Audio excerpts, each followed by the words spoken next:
Pernahkah Anda merasa harus sangat berhati-hati, seperti berjalan di atas kulit telur saat berada di dekat seseorang yang penting dalam hidup Anda? Satu kata salah, satu tatapan keliru, dan tiba-tiba Anda dihantam keheningan dingin atau agresi pasif yang membuat Anda merasa bersalah, padahal Anda sendiri tidak tahu apa kesalahan Anda. Jika ya, video ini mungkin akan menjadi pencerahan besar bagi Anda. Hari ini kita tidak akan membahas egois yang lantang dan sombong yang mudah dikenali. Kita akan menyelam ke dalam air gelap narsisisme terselubung. Saya jamin di akhir video ini, Anda akan mendapat pemahaman yang sangat jelas tentang taktik mereka. Mungkin Anda akan mengenali seseorang di sekitar Anda. Dan yang paling penting, Anda akan tahu cara melindungi diri Anda sendiri. Apakah Anda setuju bahwa manipulator yang diam-diam lebih berbahaya daripada agresor yang terang-terangan? Tulis ya atau tidak di kolom komentar sekarang juga. Mengkuring sebelum kita mulai mengupas tuntas ciri-cirinya, mari kita bangun fondasi yang kuat terlebih dahulu. Apa sebenarnya Narcissistic Personality Disorder atau disingkat NPD? Dalam budaya populer, narsisis sering digambarkan sebagai orang tampan yang terobsesi pada diri sendiri, tidak pernah jauh dari cermin, dan terus-menerus mengambil swafoto. Namun dalam psikologi klinis, masalahnya jauh lebih kompleks dan kelam. NPD adalah gangguan kepribadian serius dari klaster B yang ditandai dengan pola keagungan yang persisten, kebutuhan yang mendalam akan kekaguman, dan tidak adanya empati sama sekali terhadap orang lain. Penting untuk dipahami, ada perbedaan antara sifat narsistik yang mungkin dimiliki banyak orang dalam tingkat tertentu dan gangguan kepribadian penuh yang merusak seluruh aspek diri seseorang dan menghancurkan hubungannya.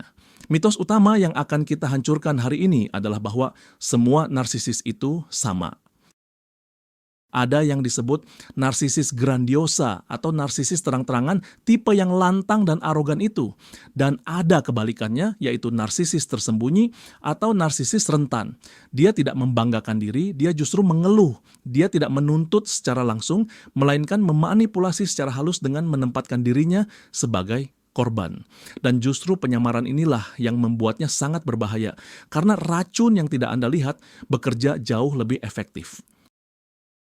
Jadi, ciri pertama dan mungkin yang paling mendasar adalah rasa penting diri yang luar biasa atau yang sering disebut grandiosity. Namun pada narsisis terselubung, covert narsisis, hal ini termanifestasi dengan cara yang sangat berbeda dibandingkan dengan rekan mereka yang bersifat terbuka, overt. Jika narsisis klasik akan secara terang-terangan membual tentang pencapaian mereka, baik nyata maupun hanya khayalan, narsisis terselubung akan menunjukkan superioritas mereka melalui sindiran terselubung, sikap merendahkan, dan perasaan terus-menerus bahwa mereka tidak dihargai atau diremehkan. Bayangkan seorang rekan kerja yang tidak pernah mengatakan, "Saya programmer terbaik di departemen ini," tetapi terus-menerus menghela napas saat melihat kode Anda dan mengatakan sesuatu seperti, "Ya, untuk levelmu, ini lumayan lah. Dulu waktu saya baru mulai, saya juga sering membuat kesalahan seperti ini." Atau seorang teman yang menanggapi cerita Anda tentang kenaikan jabatan dengan kalimat, "Wah, bagus. Sayang sekali di bidang saya, semua tergantung koneksi, bukan bakat sejati. Kalau tidak, saya pasti sudah lama berada di puncak." Inilah yang disebut grandiositas terselubung, covert grandiosity. Mereka tidak meneriakkan kehebatan mereka, tetapi mereka membuat Anda merasakan kehebatan mereka melalui rasa inferioritas Anda sendiri ketika berada di dekat mereka. Mereka menciptakan suasana di mana bakat, penderitaan, dan kecerdasan mereka adalah sesuatu yang istimewa, yang tidak dipahami oleh dunia, yang dianggapnya primitif ini. Mereka mungkin berbicara tentang betapa bosannya mereka dengan orang-orang biasa, atau betapa lelahnya mereka dengan percakapan yang dangkal. Ini adalah bentuk pengagungan diri yang pasif, namun bekerja sama efektifnya. Mereka tidak menempatkan diri di atas singgasana secara langsung. Mereka hanya menekankan betapa rendahnya standar bagi orang lain.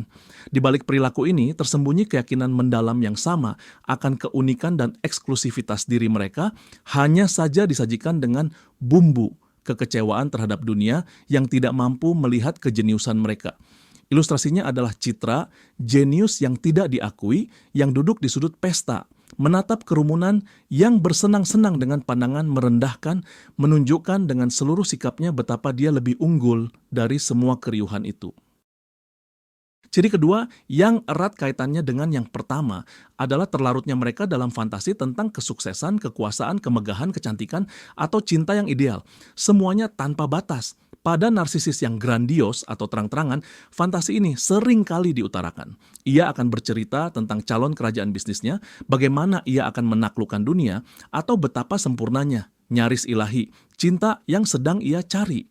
Sebaliknya, narsisis terselubung menyimpan fantasi ini untuk dirinya sendiri, tetapi ia hidup di dalamnya. Realitas internalnya jauh lebih penting dan lebih berwarna daripada kehidupan nyata.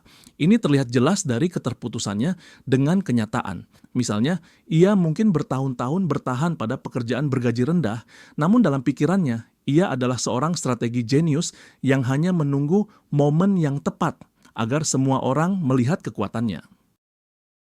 Ia bisa saja mengabaikan hubungannya yang sebenarnya, karena di dalam kepalanya ada gambaran pasangan ideal, seseorang yang memiliki ikatan kosmik dengannya. Semua pasangan yang ada saat ini hanyalah bayangan pucat dari ideal tersebut. Anda dapat melihat ini dari cara dia membicarakan masa depan. Rencananya seringkali samar, minim detail konkret, tetapi penuh dengan patos dan kata-kata besar. Dia tidak akan berkata, "Saya akan mengambil kursus pemasaran agar dipromosikan."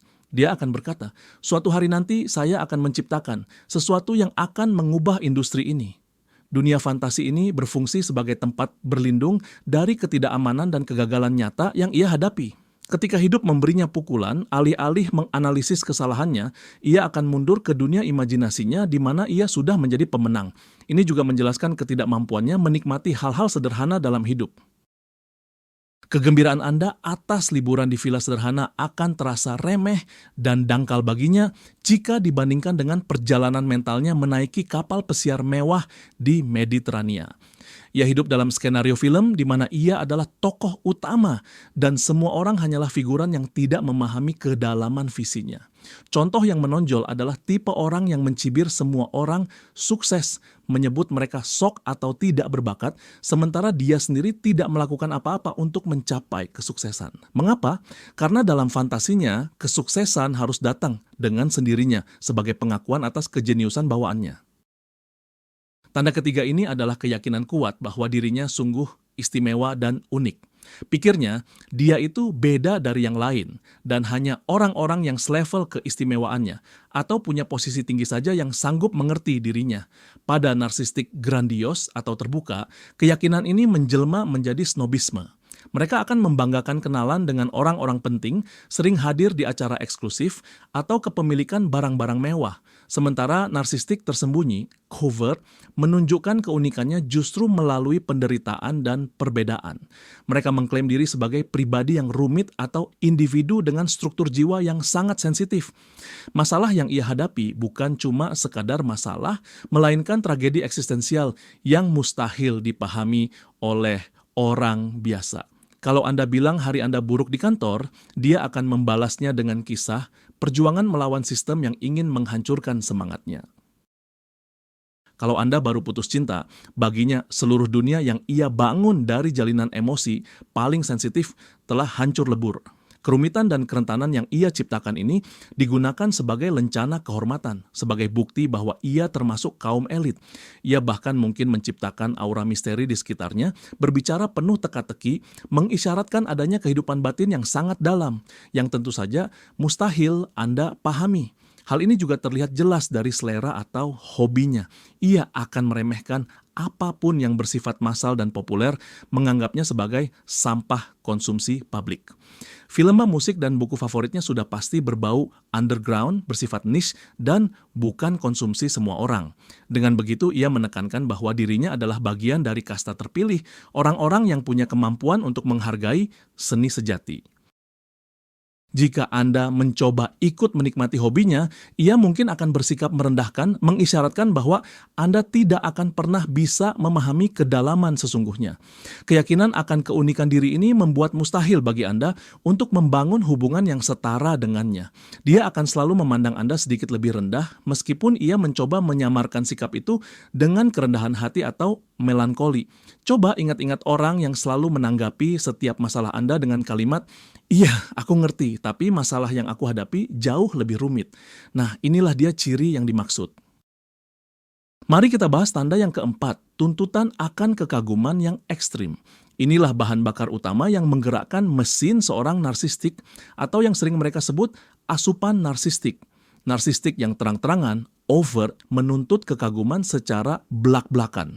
Mereka selalu mengharapkan pujian, sanjungan, dan tepuk tangan meriah. Mereka bahkan memancing pujian, bertanya secara langsung, "Gimana proyek baruku? Jenius banget kan?"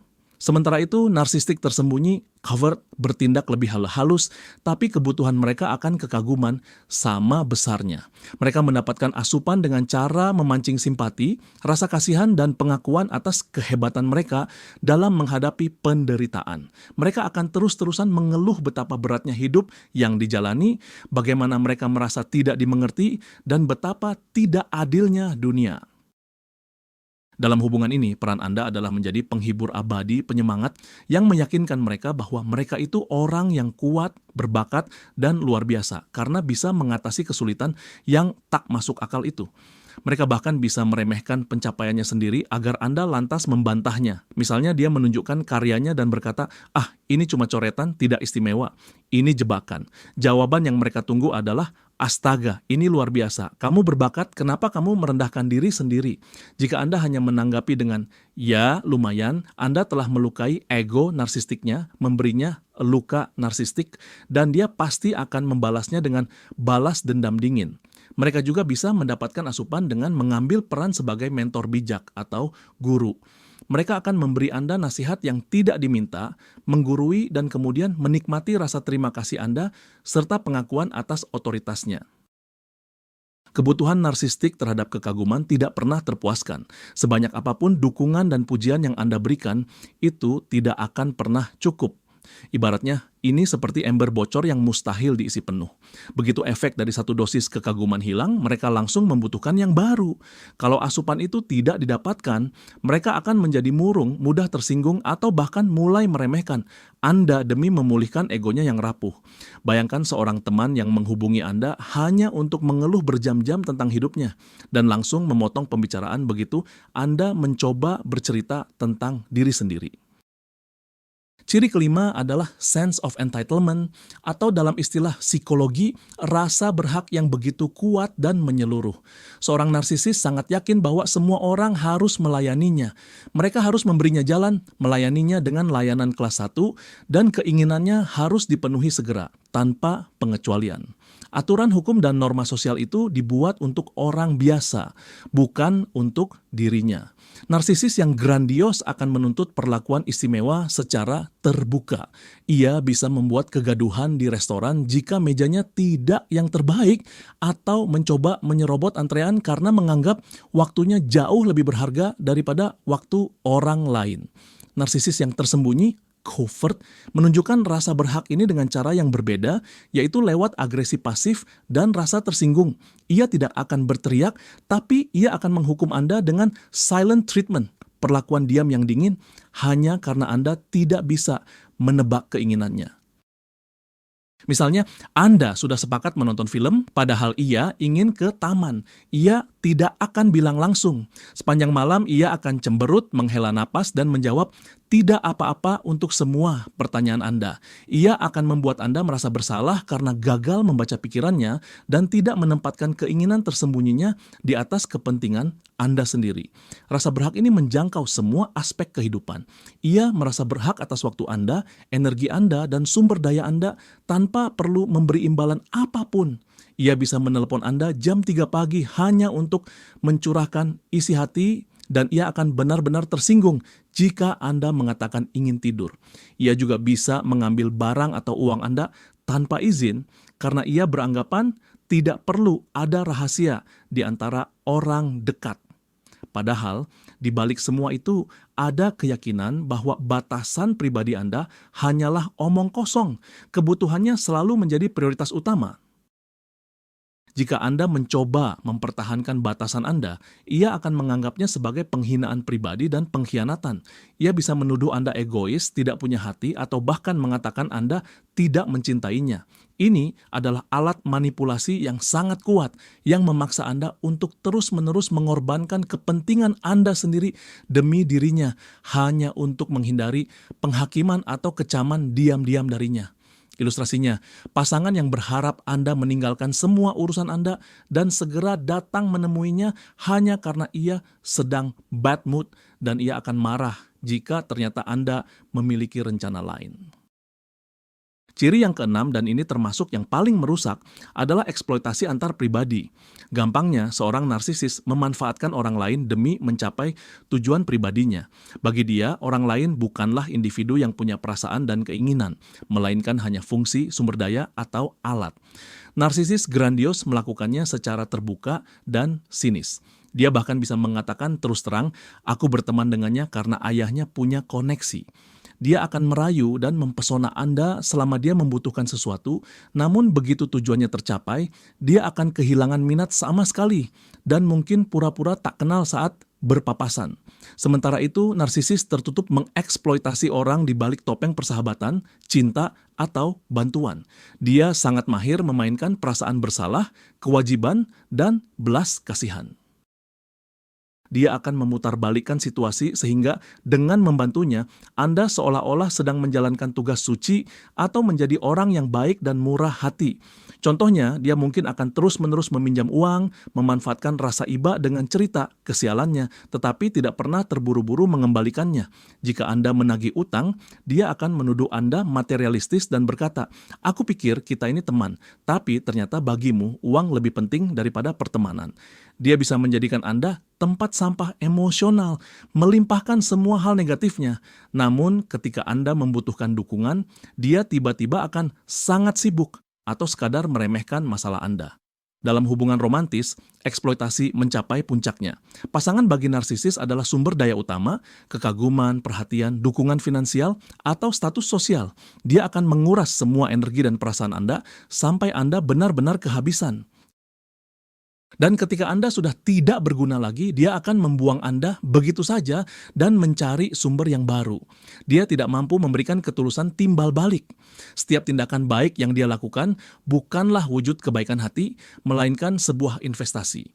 Dia hanya melakukan sesuatu untuk Anda jika dia mengharapkan balasan yang jauh lebih besar. Ini adalah pendekatan dingin dan penuh perhitungan dalam hubungan interpersonal yang disembunyikan di balik topeng sensitivitas dan kerapuhan. Contoh nyatanya adalah teman yang baru ingat kalau Anda ada hanya saat dia butuh bantuan pindahan, meminjam uang, atau ingin konsultasi profesional secara gratis. Ciri ketujuh yang juga merupakan inti utama dari narsisisme adalah ketiadaan empati. Seorang narsisis sama sekali tidak mampu atau tidak mau mengakui perasaan dan kebutuhan orang lain. Ia tidak bisa menempatkan dirinya di posisi Anda dan melihat dunia dari sudut pandang Anda, air mata Anda, rasa sakit, atau bahkan kegembiraan Anda. Bagi mereka semua ini hanyalah konsep abstrak atau paling buruk, gangguan yang menyebalkan. Narsisis tipe grandios dapat secara terbuka menunjukkan ketidakpeduliannya. Mereka bisa saja menertawakan penderitaan Anda, mengucapkan hal-hal kejam tanpa menyadari betapa menyakitkannya itu, atau sekadar mengabaikan emosi Anda. Sementara narsisis tersembunyi, covert, mungkin meniru empati, tetapi tiruan ini selalu palsu dan hanya berfungsi untuk kepentingannya sendiri. Dia mungkin mengucapkan kata-kata penghiburan yang tepat, memeluk Anda, namun Anda akan merasakan dingin dan kekosongan.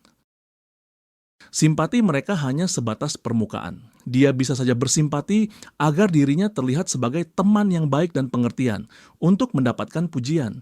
Namun begitu percakapan tidak lagi terpusat pada dirinya, minatnya langsung hilang. Sebagai contoh, Anda menceritakan masalah serius yang sedang Anda hadapi. 5 menit pertama dia mungkin mengangguk dan berkata, "Ya ampun, mengerikan sekali, saya sangat bersimpati." Lalu dia tiba-tiba memotong Anda dan berkata, "Ngomong dan ngomong soal masalah, kemarin saya juga mengalami hal ini." Dan kemudian dilanjutkan dengan monolog selama 1 jam penuh tentang penderitaannya sendiri yang jauh lebih penting. Dia bisa saja menggunakan kelemahan dan kerentanan Anda yang pernah Anda ceritakan kepadanya saat sedang merasa percaya sebagai senjata untuk melawan Anda di masa depan. Ketiadaan empati ini membuatnya mampu melakukan kekejaman yang luar biasa, padahal dia sendiri tidak menganggapnya sebagai kekejaman. Dia dengan tulus tidak mengerti mengapa Anda tersinggung dengan kritik konstruktif darinya, padahal itu adalah penghinaan terselubung. Dia juga tidak mengerti mengapa Anda marah karena dia menggoda orang lain, karena dia merasa hanya bersosialisasi. Ketulian emosional ini adalah salah satu sifatnya yang paling berbahaya, karena hal itu membuat setiap upaya untuk menjangkau atau menjelaskan perasaan Anda kepadanya menjadi benar-benar sia-sia. Anda berbicara dengan tembok emosional. Ilustrasinya, seseorang yang lupa ulang tahun pasangannya dan ketika pasangannya tersinggung, ia menjawab, "Kenapa sih harus ribet dengan hal-hal kecil seperti itu? Saya punya urusan yang lebih penting." Ciri kedelapan adalah ambivalensi mereka terhadap rasa iri. Seorang narsisis bisa jadi terus-menerus iri pada orang lain, atau justru sangat yakin bahwa semua orang di sekitarnya iri pada dirinya. Sebenarnya, dua kondisi ini sangat erat kaitannya dan berakar pada kebiasaan mereka membandingkan diri dengan orang lain secara terus-menerus. Rasa iri seorang narsisis bukan sekadar ingin memiliki apa yang dimiliki orang lain. Ini adalah perasaan beracun, sangat merusak, yang membuatnya membenci objek iri tersebut dan bahkan ingin menghancurkannya. Mereka iri pada kesuksesan Anda, bakat Anda, hubungan Anda yang bahagia, bahkan pada ketenangan batin Anda. Jika Anda berhasil mencapai sesuatu, mereka tidak akan pernah bisa ikut senang dengan tulus. Reaksi mereka selalu berupa devaluasi, meremehkan, atau upaya mengalihkan perhatian kembali pada dirinya sendiri. Misalnya, Anda baru saja membeli mobil baru. Ia akan berkomentar, "Lumayan sih." Tapi warnanya kurang praktis ya. Lagi pula, model ini sudah agak ketinggalan zaman. Saya sendiri sedang mempertimbangkan mobil di kelas yang sama sekali berbeda. Mereka tidak bisa begitu saja mengakui pencapaian Anda karena hal itu akan merusak rasa superioritasnya. Ia mungkin mulai bersaing dengan Anda di bidang di mana Anda sukses, hanya untuk membuktikan bahwa ia lebih baik. Narsisis tersembunyi akan mengungkapkan rasa irinya melalui agresi pasif atau keluhan. Mereka akan berkata, "Jelas kamu gampang saja, kamu kan dapat dukungan. Sementara aku berjuang sendiri, makanya sulit sekali." Sisi sebaliknya dari koin ini adalah keyakinan kuatnya bahwa semua orang di sekitarnya iri padanya. Ini adalah bentuk proyeksi perasaannya sendiri. Ia menimpakan rasa irinya sendiri kepada orang lain. Setiap kritik, ketidaksetujuan, atau kegagalan dapat ia jelaskan dengan alasan bahwa orang hanya iri padanya. Jika proyeknya gagal, itu karena orang-orang iri telah menjegal jalannya.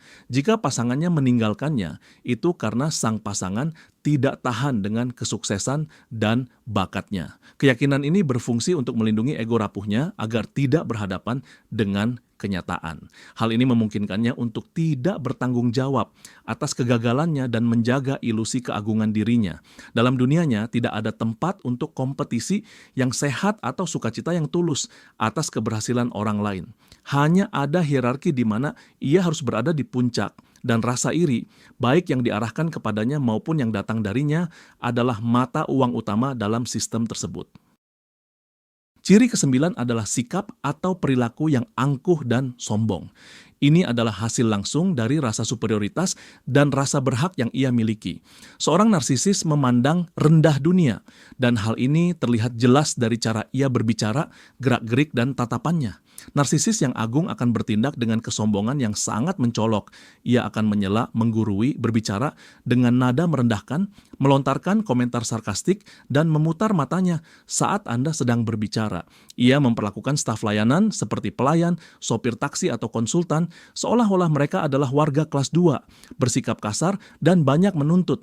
Sementara itu, narsisis terselubung menunjukkan keangkuhannya dengan cara yang lebih halus. Ini bisa berupa senyuman meremehkan saat Anda berbagi kebahagiaan. Atau ia mungkin berbicara kepada Anda seolah-olah Anda adalah anak kecil yang belum mengerti, dengan sabar menjelaskan hal-hal yang sudah jelas. Ia bisa menggunakan snobisme intelektual, menaburkan istilah-istilah rumit hanya untuk memamerkan superioritas mentalnya dan membuat Anda merasa bodoh. Kesombongannya seringkali disamarkan sebagai kejujuran atau keterusterangan.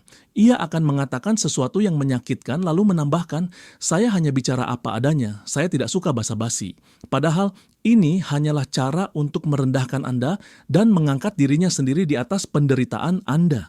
Ia mungkin mengabaikan Anda di depan umum, berpura-pura tidak melihat, atau menjawab pertanyaan Anda dengan satu kata saja, menunjukkan ketidakpeduliannya. Ini adalah bentuk kesombongan pasif. Ia tidak akan berdebat dengan Anda. Ia hanya akan memastikan Anda tahu bahwa pendapat Anda begitu sepele sehingga tidak layak diperdebatkan. Kesombongan ini sebenarnya adalah mekanisme pertahanan diri. Jauh di lubuk hatinya, narsisis merasa dirinya tidak berharga dan inferior. Dengan menciptakan aura superioritas dan memandang rendah semua orang, ia berusaha menutupi kekosongan batinnya. Ia membangun benteng keangkuhan agar tidak ada seorang pun yang bisa melihat diri aslinya yang penuh ketakutan. Oleh karena itu, setiap upaya untuk menegurnya atau menunjukkan kesombongannya akan disambut dengan perlawanan yang sengit. Anda menyerang fondasi kepribadiannya, yaitu fasad yang telah ia bangun dengan susah payah sepanjang hidupnya. Ingatlah saat seseorang dengan ramah memberi Anda nasihat, padahal sebenarnya itu adalah kritik terselubung terhadap gaya hidup, penampilan, atau pilihan hidup Anda. Ciri ke-10, dan ini adalah kunci untuk memahami seluruh dinamika narsistik, adalah ego yang sangat rapuh. Ego ini tersembunyi di balik fasad keyakinan diri yang berlebihan atau kadang-kadang fasad penderitaan. Seluruh sistem pertahanan diri yang rumit yang sudah kita bahas, keagungan, kesombongan, fantasi, semua itu dibangun di atas pondasi yang terbuat dari pasir. Pondasi ini adalah perasaan mendalam akan rasa malu, inferioritas, dan perasaan tidak berarti yang dirasakan si narsistik, tetapi tidak akan pernah diakuinya, bahkan pada dirinya sendiri. Dia sangat takut pada kritik, penghakiman, dan penolakan. Masukan atau ketidaksetujuan sekecil apapun tidak dianggapnya sebagai feedback, melainkan sebagai serangan total terhadap seluruh eksistensinya. Inilah yang kita sebut sebagai luka narsistik. Narcissistic injury. Reaksi terhadap luka tersebut adalah kemarahan narsistik, narcissistic rage. Bentuknya tidak selalu agresi terbuka dengan teriakan dan tuduhan yang lebih khas pada narsistik grandios. Pada narsistik terselubung, covert, kemarahannya seringkali pasif. Ia akan menghukum Anda dengan keheningan sedingin es yang bisa berlangsung berhari-hari atau bahkan berminggu-minggu. Dia akan mensabotase urusan Anda, tidak sengaja melupakan permintaan Anda, atau menyebarkan gosip di belakang Anda. Dia akan memaksa Anda membayar atas rasa sakit yang Anda timbulkan hanya karena Anda berani meragukan kesempurnaannya. Kerapuhan inilah yang menjelaskan kebutuhan patologisnya akan kontrol. Dia harus mengendalikan segalanya dan semua orang di sekitarnya demi meminimalkan risiko terkena luka narsistik. Dia mengendalikan pendapat Anda, perasaan Anda, dan perilaku Anda. Dia berusaha mengisolasi Anda dari teman dan keluarga agar dia menjadi satu-satunya sumber realitas Anda. Memahami kerapuhan internal ini memang sangat penting, namun hal itu tidak boleh menimbulkan simpati berlebihan yang justru menjebak Anda dalam hubungan yang merusak. Ya, perilaku mereka mungkin didasari oleh rasa sakit yang mendalam, seringkali berakar dari masa kecil. Namun, mereka adalah orang dewasa yang bertanggung jawab atas tindakan mereka. Rasa sakitnya tidak memberikan mereka hak untuk menghancurkan hidup Anda. Contohnya, seseorang yang setelah dikritik sedikit di tempat kerja, langsung jatuh ke dalam depresi berhari-hari, atau sebaliknya mulai menyusun intrik untuk menjatuhkan orang yang mengkritiknya. Sekarang, mari kita beralih ke taktik manipulasi yang spesifik. Yang pertama adalah gaslighting. Ini adalah salah satu bentuk kekerasan psikologis yang paling licik dan paling merusak.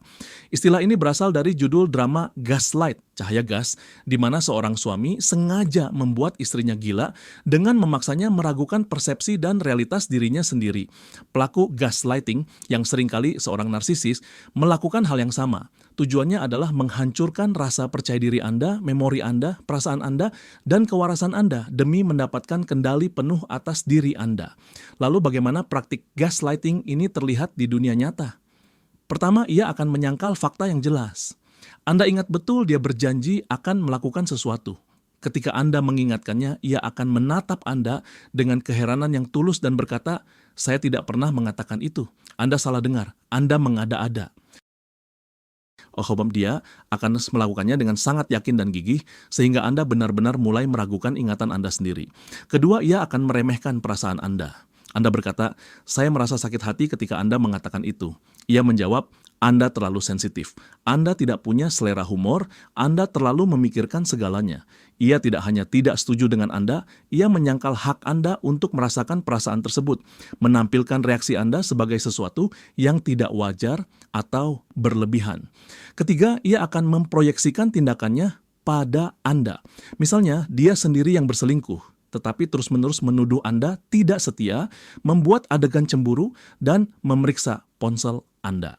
Hal ini memaksa Anda untuk terus-menerus membela diri dan mengalihkan perhatian dari perilakunya sendiri. Seiring waktu, gaslighting yang sistematis membuat korbannya berhenti mempercayai diri sendiri. Korban mulai berpikir, mungkin saya memang mulai gila, mungkin saya benar-benar salah mengingat semuanya, mungkin saya memang bereaksi terlalu berlebihan. Anda kehilangan pijakan, kehilangan realitas Anda sendiri, dan menjadi sepenuhnya bergantung pada realitas yang dipaksakan oleh manipulator. Ini memungkinkannya melakukan apa saja kepada Anda, karena Anda tidak lagi mempercayai insting Anda sendiri yang berteriak memperingatkan bahaya. Contoh ilustrasi, pasangan yang memecahkan cangkir kesayangan Anda, tetapi kemudian bersikeras bahwa Andalah yang meletakkannya di ujung meja, dan lagi pula katanya cangkir itu memang sudah retak sejak awal.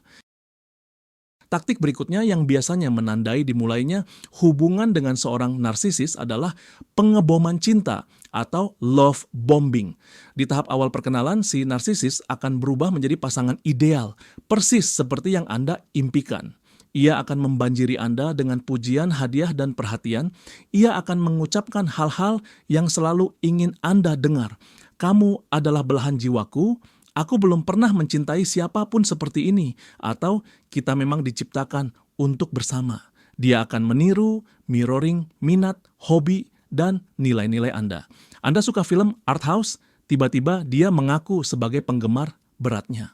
Anda bermimpi bepergian ke Jepang? Dia akan bilang bahwa itu juga impian terbesarnya. Dia menciptakan ilusi kecocokan yang sempurna, sebuah koneksi yang terasa surgawi atau takdir. Fase ini bisa terasa sangat intens dan memabukkan. Dia akan menelepon dan mengirim pesan 24 jam sehari, 7 hari seminggu. Dia ingin menghabiskan seluruh waktunya bersama Anda dan cepat-cepat membicarakan masa depan bersama, pernikahan, hingga anak-anak. Anda mungkin berpikir, akhirnya aku bertemu jodohku. Tapi sebenarnya ini bukanlah cinta. Ini adalah penaklukan yang dingin dan penuh perhitungan. Tujuan dari love bombing adalah untuk segera mengikat Anda, membuat Anda kecanduan perhatian dan pujiannya, serta menciptakan ketergantungan emosional yang kuat. Dia menanamkan di otak Anda sebuah hubungan kuat. Dia sama dengan kebahagiaan. Dia melakukan ini agar Anda yang dibutakan oleh citra ideal ini mengabaikan tanda-tanda bahaya pertama, red flags. Dia tahu bahwa fasad ideal ini tidak akan bertahan lama. Itu sebabnya dia harus secepat mungkin dan sedalam mungkin menarik Anda ke dalam jaringnya. Ketika dia mulai menunjukkan wajah aslinya, sikap dingin, kekejaman, dan peremehan, Anda tidak akan bisa mempercayainya. Anda akan teringat masa-masa indah di awal dan berpikir, tidak, dia bukan orang seperti itu. Dia baik. Mungkin dia hanya sedang mengalami masa sulit. Aku hanya perlu berusaha lebih keras, dan dia pasti akan kembali seperti dulu. Anda akan terus berpegangan pada ilusi itu, memaafkan semua kesalahannya demi harapan mengembalikan dongeng tersebut. Love bombing hanyalah anestesi sebelum operasi yang sangat menyakitkan untuk menghancurkan diri Anda. Tahapan yang pasti mengikuti fase love bombing adalah devaluation atau tahap meremehkan dan menjatuhkan harga diri. Begitu si narsisis yakin Anda sudah sepenuhnya terjerat, sudah jatuh cinta, dan bergantung padanya, topeng pasangan idealnya akan mulai luntur. Kisah indah itu berakhir dan kenyataan pahit yang sesungguhnya pun dimulai. Devaluasi adalah penghancuran harga diri Anda secara sistematis dan terstruktur. Semua hal yang awalnya ia kagumi dan puji-puji dari diri Anda, kini berubah menjadi bahan kritik dan ejekan. Dulu ia menganggap Anda sangat cerdas. Sekarang ia akan mengatakan Anda tidak mengerti apa-apa soal kehidupan. Anda adalah yang paling rupawan. Kini ia akan terus-menerus menyoroti kekurangan pada penampilan fisik Anda. Ia terpesona dengan selera humor Anda. Sekarang ia melabeli semua lelucon Anda sebagai hal yang konyol. Devaluasi bisa dilakukan secara terang-terangan, seperti menghina atau melontarkan kritik keras. Namun, bagi narsisis yang tersembunyi, covert narsisis, devaluasi ini seringkali terselubung. Ini bisa berupa sindiran bercanda yang terus-menerus, sarkasme, atau komentar pedas yang selalu disampaikan dengan dalih lelucon. Jika Anda tersinggung, ia akan berkata, "Kenapa sensitif sekali? Kamu kan tahu, ini cuma bercanda." Ia juga membandingkan Anda dengan orang lain, tentu saja selalu merugikan Anda. Misalnya, "Mantan saya dulu masak lebih enak." Atau, "Lihat tuh si Maria, dia berhasil kurus, hebat ya." Selain itu, ia juga akan mengabaikan pencapaian Anda atau meremehkan signifikansinya. Anda baru saja mendapat kenaikan kenaikan jabatan, tapi ia malah berkata, "Ah, perusahaanmu memang begitu, semua orang juga bisa naik jabatan." Tujuan utama devaluasi adalah untuk membuat Anda merasa tidak berharga, jelek, bodoh, dan tidak kompeten. Mengapa ia melakukan ini? Pertama, untuk meninggikan diri sendiri di atas Anda. Dengan merendahkan Anda, ia merasa lebih hebat di mata dirinya sendiri. Kedua, untuk memperkuat kendalinya atas diri Anda. Semakin rendah harga diri Anda, semakin besar ketergantungan Anda pada pendapatnya dan semakin keras Anda berusaha mendapatkan validasi. Validasi yang tidak akan pernah ia berikan lagi secara penuh. Anda terjebak dalam lingkaran setan. Ia menjatuhkan Anda merasa buruk, Anda berusaha mati-matian menjadi lebih baik untuk mendapatkan kembali cintanya, namun semakin keras Anda berusaha, semakin keras ia menjatuhkan Anda. Tahap ini bisa berlangsung bertahun-tahun, perlahan tapi pasti menghapus kepribadian Anda dan mengubah Anda menjadi bayangan diri Anda yang dipenuhi kecemasan dan rasa tidak percaya diri. Ini seperti racun yang bekerja lambat yang Anda telan sedikit demi sedikit setiap hari. Ketika seorang narsistik sudah menguras habis semua energi Anda, ketika Anda sudah benar-benar kehabisan tenaga secara emosional dan mental, dan ketika Anda tidak bisa lagi memberinya suplai narsistik yang ia butuhkan, maka tibalah babak akhir drama tersebut, fase pembuangan atau yang sering disebut discard. Si narsistik akan meninggalkan Anda. Tapi caranya berbeda jauh dari putusnya hubungan orang biasa. Kepergiannya akan sangat mendadak, kejam, dan seringkali tanpa satupun penjelasan.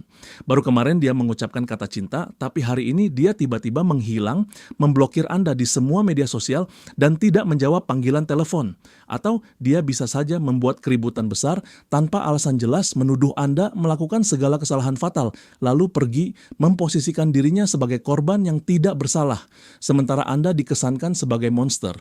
Tujuan dari fase pembuangan ini bukan sekadar mengakhiri hubungan. Tujuannya adalah menghancurkan Anda sepenuhnya, menyebabkan rasa sakit dan penghinaan maksimal.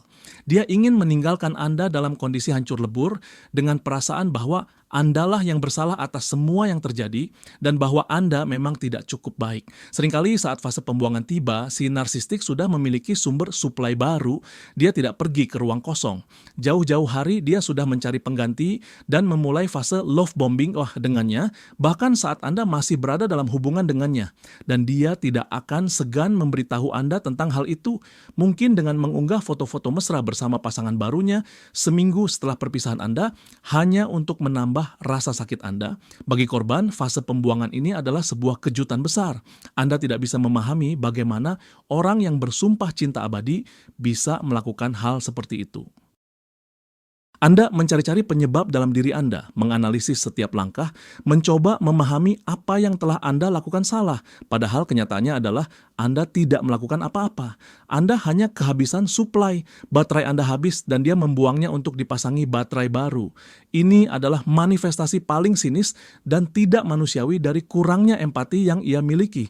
Bagi dia, Anda bukanlah manusia, melainkan objek, dan barang-barang lama yang rusak tidak akan diperlakukan dengan hati-hati.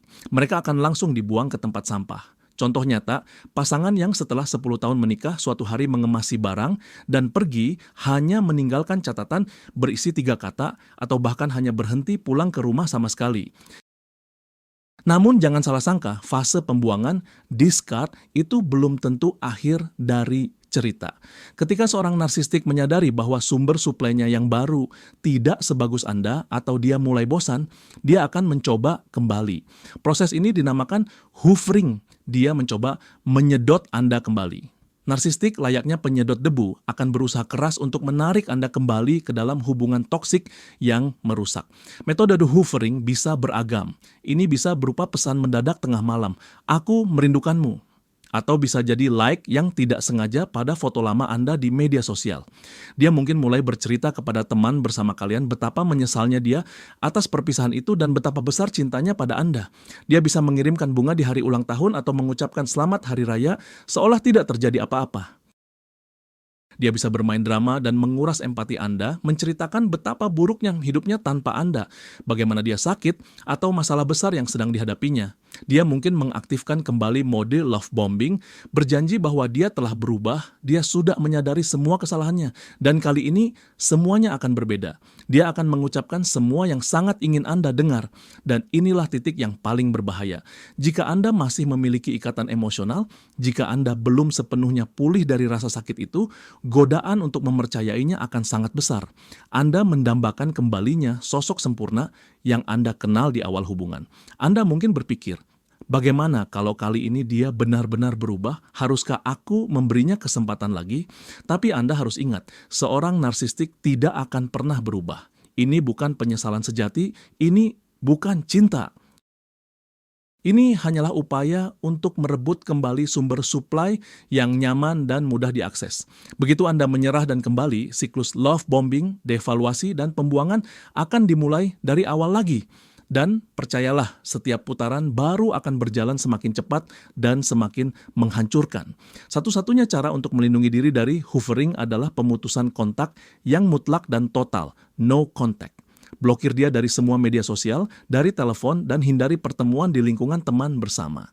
Setiap celah kecil yang Anda tinggalkan, pasti akan dia manfaatkan untuk menyusup kembali ke hidup Anda dan melanjutkan kehancuran yang sudah dia mulai.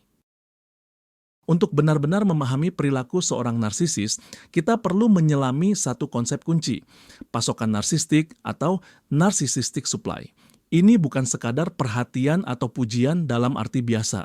Ini adalah energi yang sangat vital bagi narsisis, yang ia dapatkan dari reaksi orang lain. Tanpa pasokan ini, seorang narsisis akan merasa hampa, tidak berarti bahkan secara psikologis, ia seakan berhenti eksis. Jati dirinya sangat rapuh dan tidak stabil, sehingga ia terus-menerus membutuhkan validasi eksternal atas keberhargaannya. Pasokan narsistik terbagi menjadi dua jenis.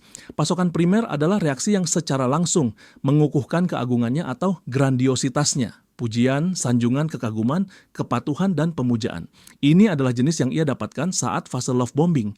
Namun ada juga pasokan sekunder yang sama pentingnya. Ini adalah segala bentuk reaksi emosional yang kuat, termasuk yang negatif. Air mata Anda, kemarahan Anda, rasa sakit, penderitaan, bahkan kecemburuan Anda, semua itu juga merupakan sumber daya baginya. Ketika Anda meneriakinya sebagai respons atas provokasinya, Anda memberinya pemahaman bahwa ia punya kekuasaan dan bisa memengaruhi emosi Anda. Baginya, ini juga merupakan validasi atas kekuatannya. Itulah sebabnya mengapa para narsisis sering sekali menciptakan drama dari hal-hal yang sepele. Mereka hanya membutuhkan reaksi Anda. Reaksi apapun, positif atau negatif, itu tidak terlalu penting. Hal yang paling menakutkan bagi narsisis adalah ketidakpedulian. Ketika Anda berhenti bereaksi terhadapnya, Anda seperti memutus saluran oksigennya. Anda merampas pasokan vitalnya. Itulah mengapa taktik batu abu-abu, gray rock, di mana Anda berkomunikasi dengannya secara sangat datar, tanpa emosi, dan hanya sesuai kebutuhan, menjadi salah satu strategi pertahanan yang paling efektif. Bagi seorang narsisis, orang lain tidak lebih dari sekadar sumber pasokan ini. Ia mengklasifikasikan orang berdasarkan kuantitas dan kualitas pasokan yang bisa mereka berikan. Begitu sumbernya mengering, ia akan segera mencari yang baru. Ia seperti vampir energi yang terus-menerus membutuhkan kekuatan hidup orang lain untuk mempertahankan ilusi keberadaannya sendiri. Dalam permainan mereka, seorang narsisis jarang bertindak sendirian. Mereka punya sepasukan pembantu, baik sadar maupun tidak sadar, yang dalam psikologi disebut sebagai flying monkeys, atau monyet terbang. Istilah ini diambil dari film The Wizard of Oz, di mana penyihir jahat menggunakan monyet bersayap untuk melakukan pekerjaan kotornya. Sama seperti itu, narsisis memanfaatkan orang lain untuk mengintai, mendiskreditkan, dan menyiksa korbannya. Siapa saja yang bisa menjadi flying monkey. Mereka bisa jadi teman bersama, kerabat, atau bahkan rekan kerja. Narsisis adalah ahli manipulasi dan penciptaan citra yang mereka inginkan. Di mata dunia luar, mereka sering terlihat menawan, baik hati, dan seolah-olah merekalah yang menderita. Jauh sebelumnya, mereka sudah memengaruhi orang-orang di sekitar mereka dengan menceritakan versi kejadian yang diputarbalikkan, di mana mereka adalah korban yang mulia, sementara Anda adalah agresor yang tidak masuk akal. Saat Anda memutuskan hubungan, mereka langsung mengaktifkan pasukan ini. Tiba-tiba teman-teman bersama Anda mungkin mulai menjauhi atau menatap Anda dengan pandangan menghakimi. Mereka bahkan bisa menelepon dan berkata, bagaimana bisa kamu melakukan ini pada orang sebaik dia? Dia sangat menderita karenamu, kamu harus memberinya kesempatan lagi. Mereka berfungsi sebagai corongnya, menyebarkan pesan-pesannya, dan menekan Anda. Para flying monkeys ini bisa memata-matai Anda, mengumpulkan informasi tentang kehidupan Anda, lalu menyampaikannya kepada narsisis. Mereka juga bisa menyebarkan gosip kotor untuk merusak reputasi Anda. Bagian paling menyedihkan adalah banyak dari mereka ini benar-benar percaya bahwa mereka melakukan hal yang benar, bahwa mereka membantu si narsisis yang malang dan menderita. Itu. Mereka tidak pernah melihat wajah aslinya karena si narsisis tidak pernah menunjukkannya. Yang mereka lihat hanyalah topengnya yang menawan. Berhadapan dengan para flying monkeys ini bisa sangat menyakitkan, terutama karena mereka seringkali adalah orang-orang yang Anda anggap teman. Anda merasa dikhianati dan terisolasi. Penting untuk menyadari bahwa berdebat dengan mereka atau mencoba membuktikan sesuatu kepada mereka adalah hal yang sia-sia. Mereka sudah terpengaruh dan berada di bawah kendali narsisis. Satu-satunya jalan keluar adalah menjaga jarak dari mereka juga demi melindungi kesehatan mental Anda. Seperti yang sudah kita bahas, ada dua jenis utama narsisisme, yang grandios atau terbuka dan yang covert atau tersembunyi. Memahami perbedaan di antara keduanya sangat penting untuk mendeteksi bahaya sejak dini. Narsisis grandios adalah stereotip klasik. Tipe ini cenderung berisik, pamer, sombong, dan sangat percaya diri. Mereka secara terbuka mencari perhatian dan senang menjadi pusat dari segala sesuatu. Mereka adalah seorang ekstrovert yang mampu memikat banyak orang dengan karismanya. Mereka tidak menyembunyikan rasa superioritas dan hak istimewa yang mereka miliki. Mereka akan bicara terang-terangan tentang pencapaiannya, menuntut perlakuan khusus, dan akan marah jika keinginannya tidak terpenuhi. Agresi mereka seringkali bersifat terbuka, berteriak, merendahkan, atau mengancam.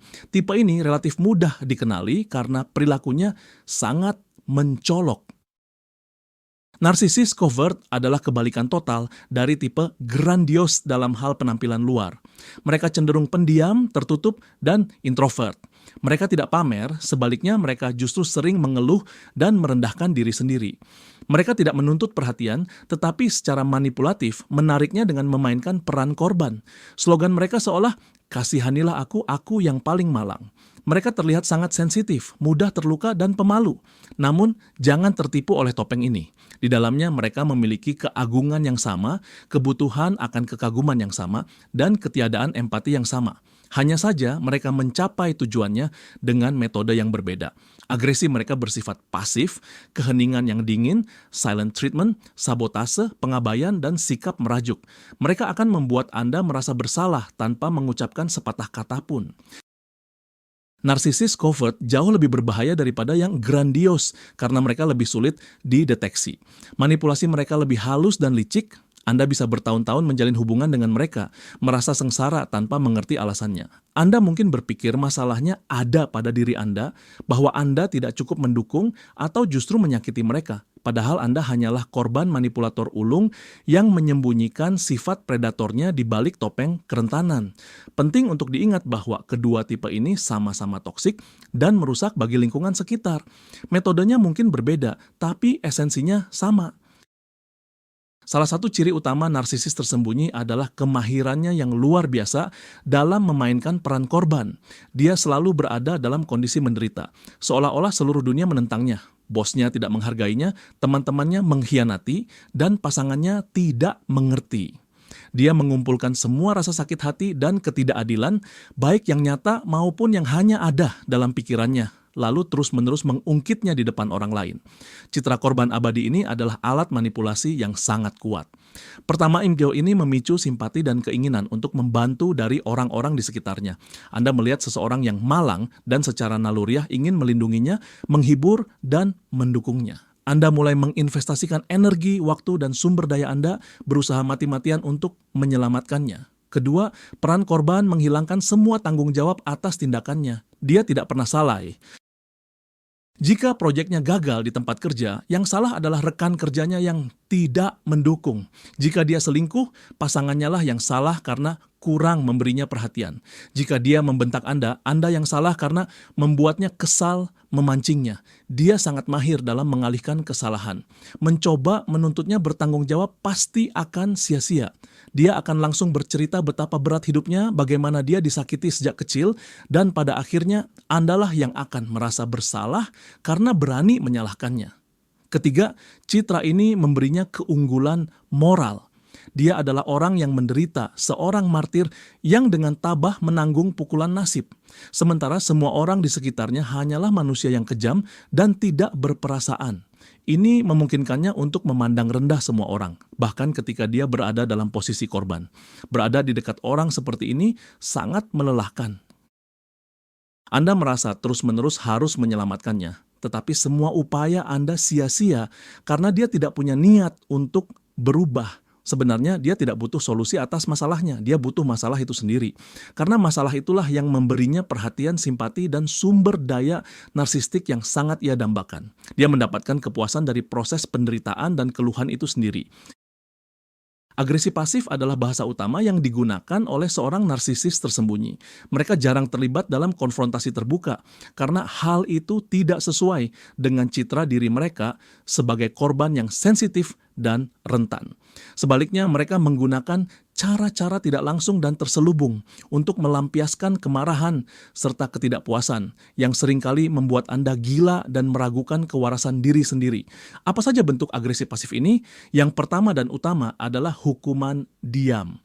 Dia berhenti berbicara dengan Anda, menjawab seadanya, dan menghindari kontak mata. Anda berjalan jinjit di sekitarnya, berusaha mati-matian mencari tahu apa kesalahan Anda, sementara dia menikmati kecemasan dan kekuasaan yang dimilikinya atas Anda.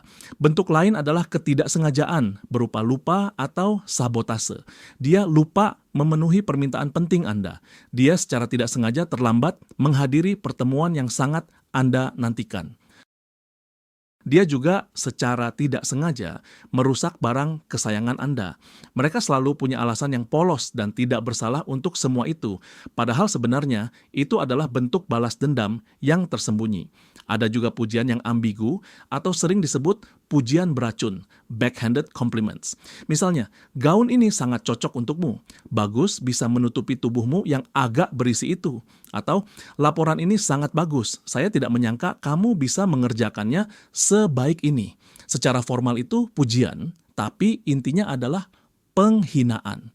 Bentuk lainnya adalah sarkasme dan lelucon menyakitkan yang selalu menyentuh titik terlemah Anda. Jika Anda tersinggung, dia akan langsung menuduh Anda tidak punya selera humor. Prokrastinasi, dia akan menunda janji yang dia berikan kepada Anda sampai batas waktu terakhir, hanya untuk menunjukkan betapa tidak pentingnya kebutuhan Anda bagi dirinya. Agresi pasif adalah bentuk kekerasan psikologis yang sangat menguras tenaga karena sulit dilawan. Jika Anda mencoba mengajaknya berbicara terus terang dan bertanya, "Apa kamu marah padaku?" Kemungkinan besar dia akan menjawab, "Tidak, kamu salah sangka. Semuanya baik-baik saja." Dia menyangkal kemarahannya dan malah membuat Anda terlihat seperti orang yang paranoid. Anda terus-menerus hidup dalam ketegangan, berusaha memecahkan kode sinyal tersembunyi darinya, dan ini akan menghancurkan sistem saraf Anda. Lingkungan kerja adalah arena yang sempurna bagi seorang narsisis untuk meraup sumber daya yang melimpah, pengakuan, kekuasaan, dan kesempatan untuk memanipulasi orang. Narsisis yang berperan sebagai atasan adalah seorang tiran yang sesungguhnya. Ia akan mengklaim hasil kerja bawahannya, mempermalukan mereka di depan umum saat rapat, dan mengadu domba sesama karyawan agar mereka saling berkompetisi demi mendapatkan perhatiannya. Ia menciptakan atmosfer kerja yang toksik, penuh ketakutan dan ketidakpercayaan. Ia menuntut tunduk mutlak dan sanjungan, dan menganggap kritik atau ketidaksetujuan apapun sebagai pemberontakan yang akan ia hukum dengan kejam. Ia akan memberi beban kerja berlebihan pada anak emasnya. lalu meremehkan hasil kerja mereka. Sebaliknya, ia justru mempromosikan mereka yang paling pandai menjilat, terlepas dari kualitas profesional mereka. Narsisis yang berperan sebagai rekan kerja tidak kalah berbahayanya. Ia akan membuat intrik, menyebar gosip, dan menjatuhkan Anda di depan atasan hanya demi terlihat lebih baik dari Anda. Ia bisa menyabotase pekerjaan Anda, misalnya dengan tidak sengaja menghapus berkas penting atau tidak menyampaikan informasi yang diperlukan. Ia juga akan terus-menerus mengeluh tentang atasan dan rekan kerja lain, menarik Anda ke dalam drama dan koalisinya. Namun, di mata manajemen, ia sering terlihat sebagai karyawan yang sempurna, ramah, inisiatif, dan selalu siap membantu. Ia sangat mahir dalam menciptakan citra diri yang baik, sehingga keluhan Anda terhadapnya kemungkinan besar tidak akan dianggap serius. Anda hanya akan dianggap pencemburu atau pembuat onar. Bekerja dengan narsisis adalah sumber stres yang konstan. Anda tidak akan pernah bisa bersantai, karena Anda selalu waspada menunggu serangan dari belakang. Hal ini berujung pada burnout profesional, gangguan kecemasan, dan depresi. Produktivitas Anda menurun karena semua energi Anda terkuras hanya untuk melawan manipulasinya dan mempertahankan batasan diri. Jika Anda mengenali ciri narsisis pada atasan atau rekan kerja Anda, solusi terbaik jika memungkinkan adalah pindah departemen atau bahkan pindah tempat kerja. Mencoba mengubahnya atau bernegosiasi dengannya adalah khayalan belaka yang dapat mengorbankan karier dan kesehatan Anda. Barangkali peran paling tragis yang bisa dimainkan oleh seorang narsistik adalah sebagai orang tua. Bagi orang tua narsistik, anak bukanlah individu yang terpisah dengan keinginan, perasaan, dan kebutuhannya sendiri. Anak adalah perpanjangan diri orang tua itu sendiri, sebuah proyek, fungsi, atau alat untuk mendapatkan sumber daya narsistik mereka. Orang tua narsistik akan cenderung mengidealisasi atau meremehkan anak mereka, seringkali bergantian antara kedua pendekatan ini. Anak tersebut bisa menjadi anak emas, sosok yang kepadanya semua harapan dilimpahkan. Ia harus menjadi yang terbaik dalam segala hal, di sekolah, dalam olahraga, atau seni musik. Keberhasilannya adalah kesuksesan orang tua yang akan mereka banggakan di depan semua orang. Tapi cinta ini bersyarat. Anak dicintai bukan karena jati dirinya, melainkan karena prestasinya. Setiap kegagalan atau setiap upaya anak untuk menunjukkan individualitasnya yang tidak sesuai dengan skenario orang tua akan dihukum dengan sikap dingin, penolakan, dan peremehan. Anak lain dalam keluarga bisa mendapatkan peran sebagai kambing hitam. Semua masalah akan dilimpahkan kepadanya, ia akan terus-menerus dikritik, dipermalukan, dan dibandingkan dengan anak emas. Ia menjadi wadah bagi semua kebencian dan penghinaan yang dirasakan si narsistik terhadap dirinya sendiri. Orang tua narsistik tidak memiliki empati. Mereka tidak melihat atau mengakui kebutuhan emosional anak. Mereka melanggar batas pribadi anak, misalnya dengan membaca buku harian atau mengontrol setiap langkah mereka. Mereka menggunakan anak sebagai tempat curhat emosional, berbagi masalah orang dewasa mereka. Mereka bahkan bisa cemburu pada teman atau pasangan anak. Tumbuh dalam suasana seperti ini, anak akan menderita trauma psikologis yang sangat mendalam. Mereka gagal membentuk rasa diri yang sehat, mereka belajar untuk menekan perasaan dan kebutuhan sejati mereka demi menyenangkan orang tua. Mereka tumbuh dengan rasa bersalah, malu, dan inferioritas yang kronis. Dalam kehidupan dewasa, orang-orang ini sering menderita depresi, gangguan kecemasan, dan sayangnya mereka sendiri cenderung mencari hubungan dengan orang-orang narsistik. Karena bagi mereka, pola hubungan semacam ini terasa akrab dan normal. Pembahasan tentang narsisis dalam peran sebagai pasangan romantis mungkin adalah topik yang paling umum dan paling sering dibicarakan. Hubungan dengan mereka selalu mengikuti skenario siklus yang sudah kita kenal. Semuanya berawal dari love bombing yang memabukkan dan membuat Anda pusing. Ia terlihat sempurna. Ia mengatakan dan melakukan semua hal yang Anda impikan. Ia menciptakan ilusi bahwa Anda berdua adalah kepingan mozaik yang sangat cocok. Ia akan terburu-buru segera mengajak tinggal bersama atau bahkan melamar Anda. Tujuannya adalah mengikat Anda secepat mungkin. Kemudian, saat Anda sudah jatuh cinta dan tergantung, dimulailah fase devaluasi yang lambat dan menyakitkan. Ia mulai mengkritik penampilan Anda, kecerdasan Anda, bahkan teman-teman Anda. Ia menciptakan roller coaster emosi. Hari ini ia dingin dan menjauh, besok ia kembali penuh kasih sayang dan lembut. Ini membuat Anda terus-menerus tegang, berusaha mati-matian untuk mendapatkan cintanya. Ia menggunakan gaslighting untuk membuat Anda meragukan diri sendiri. Ia bahkan mungkin menggoda orang lain hanya untuk memancing kecemburuan dan merasa dirinya diinginkan. Ia mengontrol keuangan, waktu, dan lingkaran pertemanan Anda, perlahan mengisolasi Anda dari dunia luar. Kehidupan seks dengan narsisis juga merupakan alat manipulasi. Awalnya mungkin penuh gairah dan inventif, namun seiring waktu, ia menjadi dingin, mekanis, atau bahkan menghilang sama sekali. Ia bisa menggunakan penolakan keintiman sebagai bentuk hukuman. Anda hidup dalam kabut yang terdiri dari rasa takut, rasa bersalah, dan harapan. Anda takut membuatnya marah. Anda merasa bersalah atas suasana hatinya yang buruk. Dan Anda terus berharap bahwa orang menawan yang Anda cintai itu akan kembali. Puncaknya adalah pembuangan atau the discard, perpisahan yang kejam dan tiba-tiba. Namun bahkan setelah itu, ia mungkin mencoba menarik Anda kembali dengan teknik hoovering. Hidup bersama narsisis bukanlah sebuah hubungan, melainkan mesin penghancur emosi. Itu akan menguras Anda habis-habisan, merusak harga diri, kesehatan, dan karir Anda. Keluar dari hubungan semacam ini adalah proses yang panjang dan menyakitkan, menuntut upaya besar, dan seringkali membutuhkan bantuan profesional. Tapi ini adalah satu-satunya cara untuk menyelamatkan diri dan memulai hidup kembali. Salah satu hal paling aneh dan paling membingungkan saat kita berhadapan dengan seorang narsisis adalah gaya komunikasinya yang khas, yang para psikolog sebut sebagai salad kata, word salad. Ini biasanya muncul saat Anda mencoba membahas masalah serius atau meminta pertanggungjawaban darinya.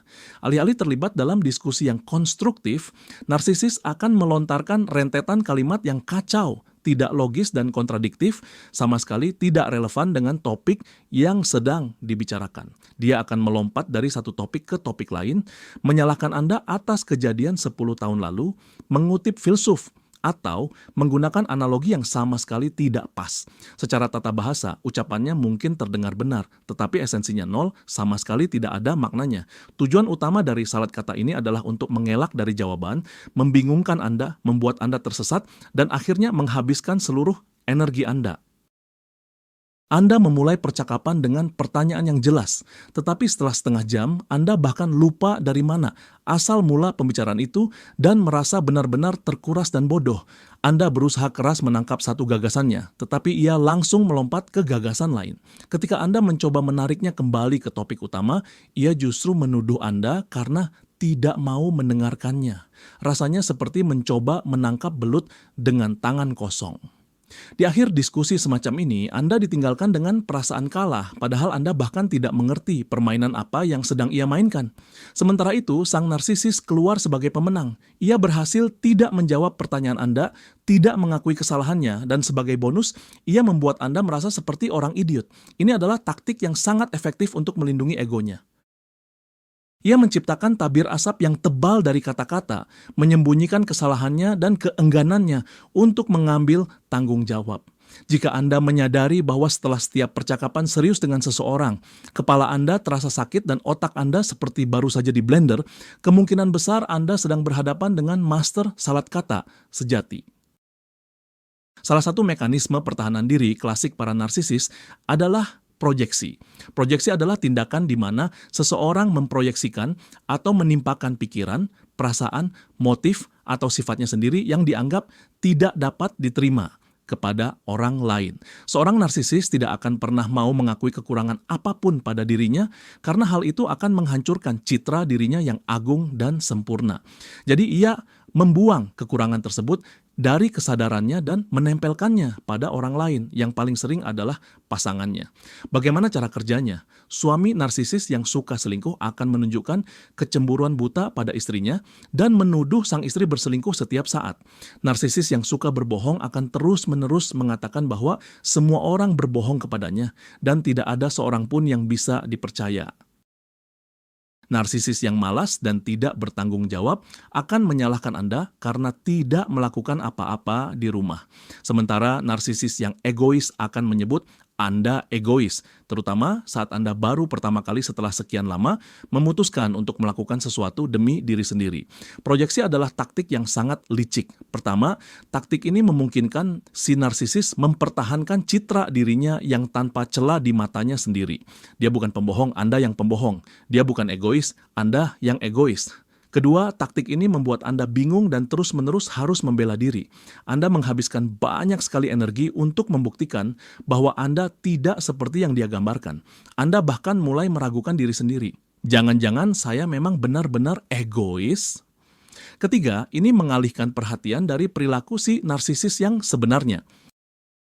Selagi Anda mati-matian membela diri dari tuduhan palsunya, Anda tidak menyadari bahwa sebenarnya dialah yang melakukan persis apa yang dia tuduhkan kepada Anda. Proyeksi bisa Anda kenali dari sifatnya yang berlebihan dan tidak masuk akal. Jika Anda dituduh melakukan sesuatu yang sama sekali tidak seperti diri Anda, dan tuduhan itu dilontarkan dengan emosi yang luar biasa intens dan ngotot, berhentilah sejenak dan pikirkan, jangan-jangan orang ini sebenarnya sedang menggambarkan dirinya sendiri. Seringkali untuk memahami apa yang sebenarnya dilakukan dan dipikirkan oleh seorang narsisis, Anda hanya perlu mendengarkan apa yang dia tuduhkan kepada Anda. Ketika Anda mencoba menegakkan batasan pribadi dengan seorang narsisis, itu sama saja seperti mengumumkan perang.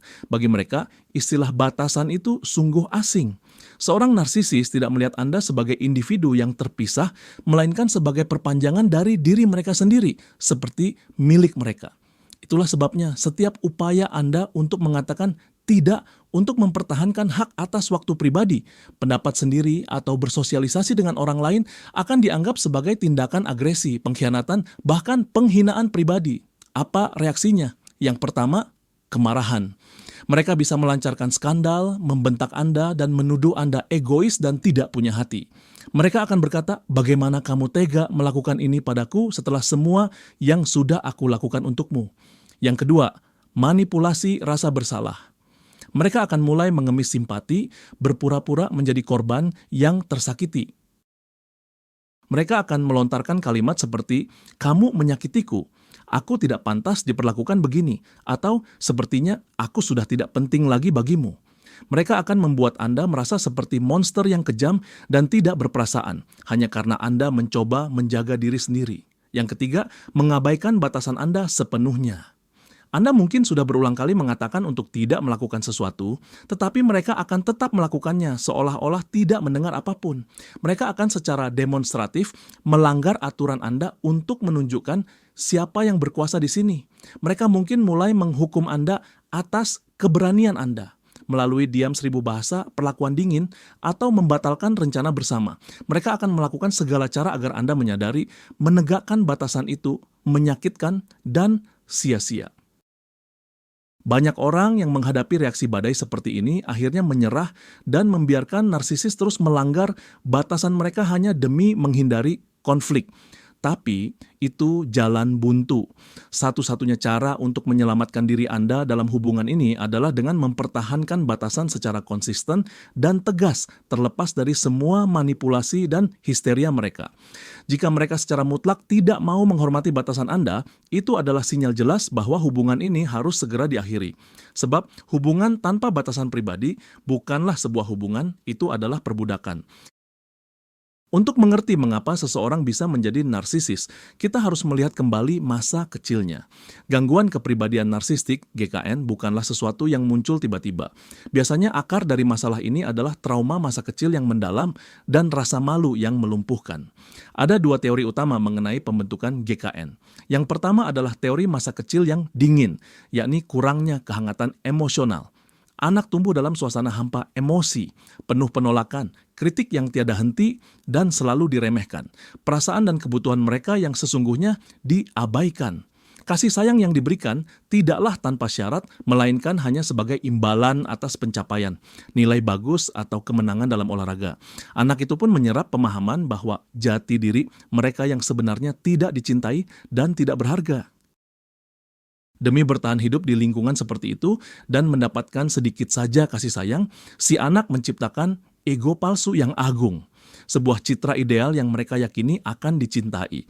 Jati diri mereka yang asli dan rentan disembunyikan begitu dalam, hingga lama-kelamaan mereka sendiri lupa bahwa hal itu ada. Seluruh kehidupan mereka selanjutnya hanyalah upaya putus asa untuk mempertahankan fasad ini dan mendapatkan pengaguman yang begitu kurang mereka dapatkan di masa kecil. Teori kedua justru sebaliknya berhubungan dengan pemuliaan dan idealisasi anak yang berlebihan. Orang tua meyakinkan anak bahwa dia adalah seorang jenius, pangeran yang terbaik dan paling istimewa. Dia diizinkan melakukan apa saja, tidak ada batasan atau tanggung jawab. Mereka tidak diajarkan empati atau rasa hormat terhadap orang lain.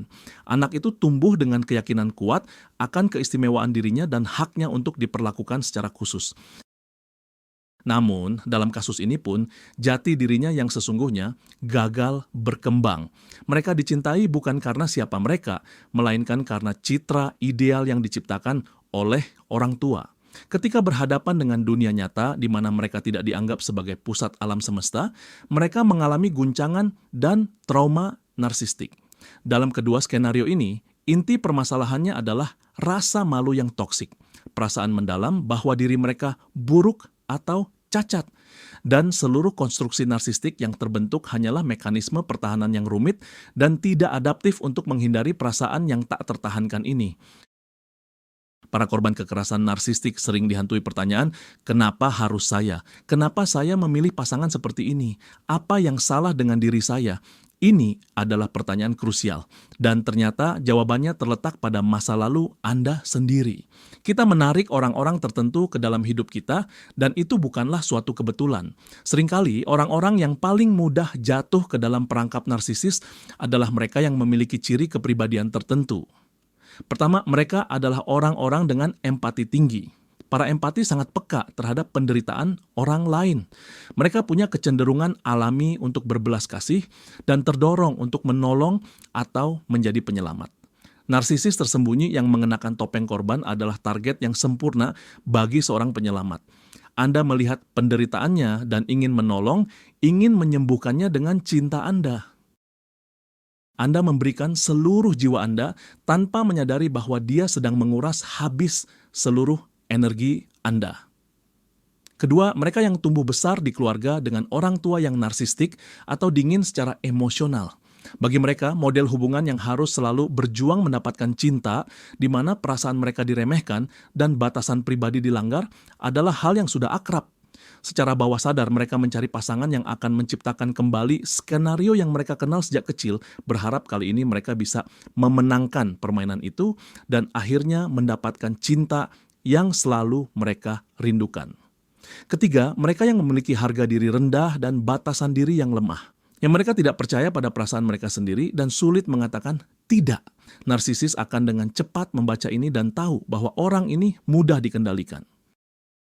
Selama fase love bombing atau pemboman cinta, dia memberi Anda apa yang paling Anda inginkan, yaitu perasaan berharga dan penting. Anda menjadi kecanduan seperti narkoba dan rela menoleransi peremehan di tahap berikutnya hanya demi mendapatkan dosis itu lagi. Penting untuk dipahami, fakta bahwa Anda terperangkap dalam hubungan dengan narsisis bukanlah kesalahan Anda.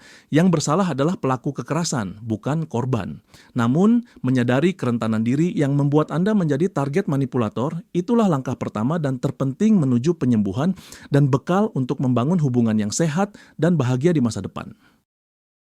Mengakhiri hubungan dengan seorang narsisis hanyalah permulaan dari perjalanan penyembuhan yang panjang dan melelahkan. Pelecehan narsistik meninggalkan bekas luka emosional yang sangat dalam di jiwa. Anda mungkin mengalami PTSD, Post-Traumatic Stress Disorder, depresi, kecemasan, atau bahkan serangan panik. Harga diri Anda hancur dan Anda menjadi sulit mempercayai orang lain, bahkan diri sendiri. Lalu, apa yang harus dilakukan? Langkah pertama dan yang paling krusial adalah putus kontak total, no contact. Blokir dia dimanapun, di telepon, semua aplikasi pesan, dan media sosial. Hindari tempat-tempat di mana kemungkinan besar Anda akan bertemu dengannya. Hapus semua foto atau hadiah yang mengingatkan Anda padanya. Kontak sekecil apapun berisiko membuat Anda kembali terperangkap di bawah pengaruhnya. Jika Anda memiliki anak bersama dan putus kontak total, tidak mungkin dilakukan, terapkan metode batu abu-abu case Grey Rock. Berkomunikasilah hanya seperlunya, singkat, datar, tanpa emosi. Layaknya Anda berbicara dengan orang asing. Jangan terpancing dalam perdebatan atau menanggapi provokasi apapun. Langkah kedua adalah edukasi. Wida. Baca buku, tonton video, dan pelajari segala hal yang bisa Anda temukan tentang narsisisme. Memahami apa yang telah terjadi, bahwa itu bukanlah kesalahan Anda, melainkan skenario manipulasi yang standar akan memberikan kelegaan luar biasa.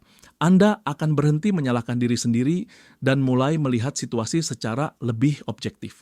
Langkah ketiga adalah bekerja sama dengan psikoterapis yang memiliki spesialisasi dalam mengatasi dampak kekerasan narsistik. Seorang ahli akan membantu Anda memproses trauma, membangun kembali harga diri, serta mengajarkan cara menetapkan batasan pribadi dan mempercayai intuisi diri sendiri. Langkah keempat adalah perawatan diri, self-care. Pulihkan kembali pola tidur dan makan Anda. Berolahraga. Cari hobi yang benar-benar memberikan Anda kebahagiaan. Jalin kembali hubungan dengan teman dan keluarga yang sempat diisolasi oleh si narsisis. Anda perlu belajar lagi untuk mendengarkan keinginan dan kebutuhan Anda sendiri, serta mulai mencintai dan menghargai diri sendiri. Proses penyembuhan mungkin memakan waktu lama, dan akan ada saat-saat di mana Anda mengalami kemunduran. Namun ketahuilah bahwa Anda tidak sendirian, dan kehidupan yang utuh serta bahagia setelah meninggalkan narsisis sungguh mungkin terjadi. Terakhir, penting untuk bisa membedakan gangguan kepribadian narsistik (GKN) dari gangguan-gangguan lain yang termasuk dalam klaster B seperti gangguan kepribadian ambang, antisosial, dan histrionik. Mereka memang memiliki beberapa kesamaan, misalnya ketidakstabilan emosi, impulsivitas, dan masalah dalam hubungan interpersonal. Namun, yang membedakan adalah motif dan dunia batiniah mereka. Gangguan kepribadian ambang, GKA, seringkali disalahpahami sebagai narsisme, terutama jenis narsisme terselubung, covert narcissism. Penderita GKA juga memiliki harga diri yang tidak stabil, takut ditinggalkan, dan bisa bersikap manipulatif. Namun perbedaan utamanya adalah empati. Individu dengan GKA masih mampu menunjukkan rasa kasih dan penyesalan yang tulus setelah ledakan amarah. Manipulasi mereka umumnya berasal dari ketakutan ekstrim akan kesendirian, bukan dari keinginan untuk mendominasi. Sementara itu, seorang narsistik tidak memiliki empati. Gangguan kepribadian antisosial, sosiopati atau psikopati juga ditandai dengan tidak adanya empati dan kecenderungan untuk mengeksploitasi orang lain. Tetapi, jika tujuan utama seorang narsistik adalah kekaguman dan validasi keagungannya, grandiosity, maka tujuan utama seorang sosiopat adalah kekuasaan, kendali, serta keuntungan materi atau kesenangan pribadi. Seorang sosiopat akan melanggar norma sosial dan hukum tanpa sedikit pun penyesalan atau rasa bersalah.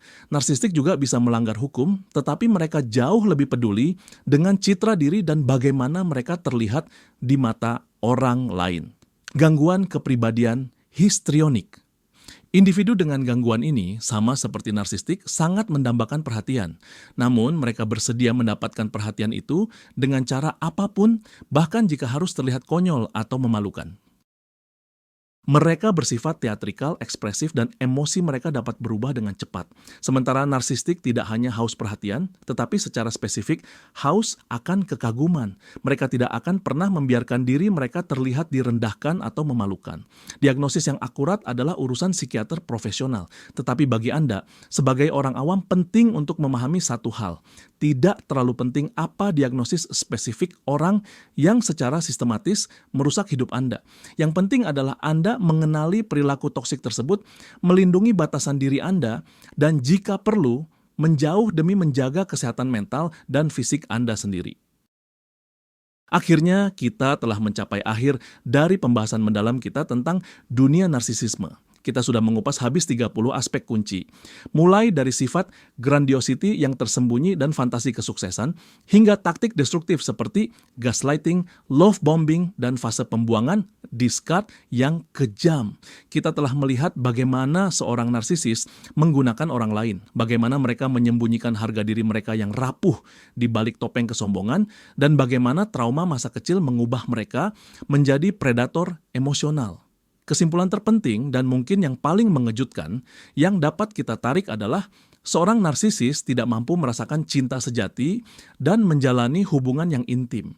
Bagi mereka, orang lain hanyalah fungsi, cermin yang memantulkan keagungan mereka atau baterai yang mengisi kekosongan batin mereka. Mencoba mengubah, menyelamatkan, atau menyembuhkan narsisis dengan cinta Anda adalah jalan menuju kehancuran diri sendiri. Mereka tidak akan berubah karena mereka tidak merasa ada yang salah dengan diri mereka. Dalam pandangan mereka, masalahnya selalu ada pada diri Anda. Oleh karena itu, satu-satunya strategi yang tepat adalah mengenali bahayanya dan segera menjauh. Kesehatan mental Anda, harga diri Anda, dan hidup Anda, itu semua tak ternilai harganya. Dan tidak seorang pun berhak untuk menghancurkannya. Terima kasih telah menonton video yang panjang dan cukup berat ini sampai selesai.